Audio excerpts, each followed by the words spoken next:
بسم الله الرحمن الرحيم والصلاة والسلام على رسول الله محمد صلى الله عليه وسلم. أعزائي طلاب الصف الثالث الثانوي، حياكم الله، مرحبا بكم.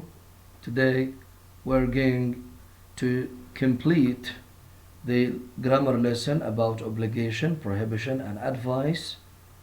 We studied those cases in the present simple, and today we are carrying on to have them in the past tense. How can we express advice, prohibition and obligation in the past? Let's have a look. Modal verbs of obligation, prohibition and advice in the past. Examples like I had to show my passport at the check-in desk. Can you see? I had to show my passport at the check-in desk.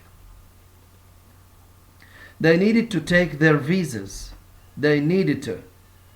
She didn't have to attend that meeting. It was optional. In the third sentence, I say that she didn't have to attend that meeting. It was optional. She wasn't obliged to attend that meeting. She didn't have to attend that meeting. It was optional. Didn't have to. Okay. The form is to use had to or needed to plus the verb infinitive.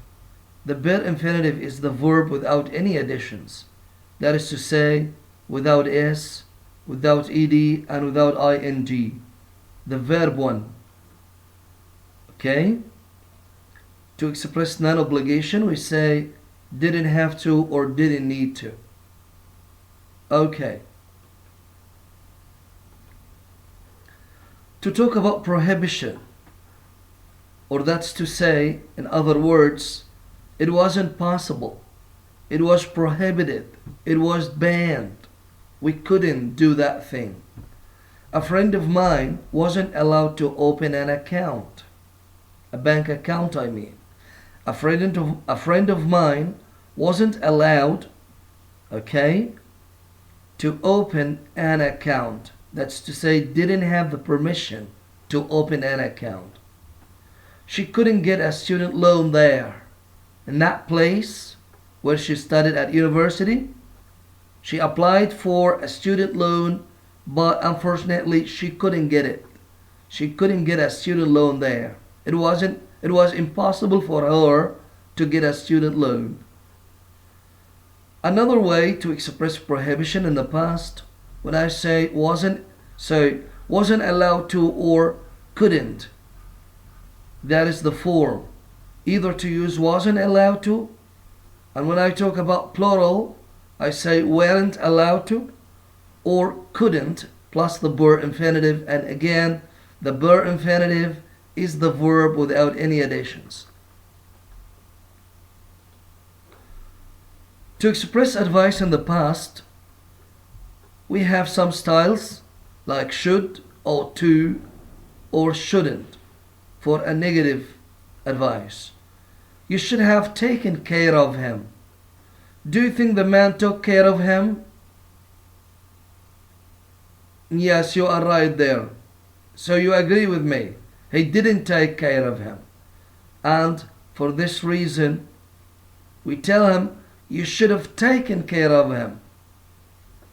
They ought to have left early. What happened to them? Because maybe they left their flight. They missed their flight rather. So we are not pleased with what happened.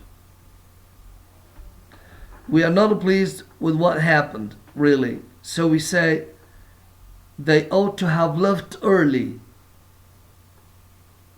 Had they left early, they would have caught the plane. You shouldn't have done that. There's misspelling here. Forgive me. D-O-N-E. Yeah, you shouldn't have done that. So,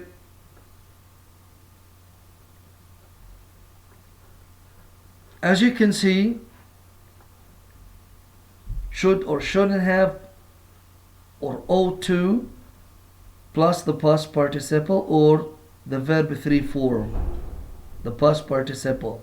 With regular verbs, it ends with ed. The verbs end with ed, like the past simple.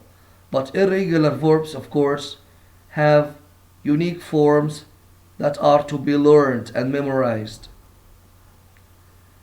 To talk about non-obligation, things that happened but we were not obliged to do them, like when I say, I didn't have brought all those tools. It was simple. A simple tool could have done what I needed. She needn't have cooked that much. She needn't have cooked that much. Yeah, she had few guests and she cooked a large quantity of food. So we regret that. She needn't have cooked that much. Needn't have plus the past participle is used to talk about this. My dear students, thank you for listening. Study hard and enjoy yourself. Don't forget to do the related worksheets. Have a nice time.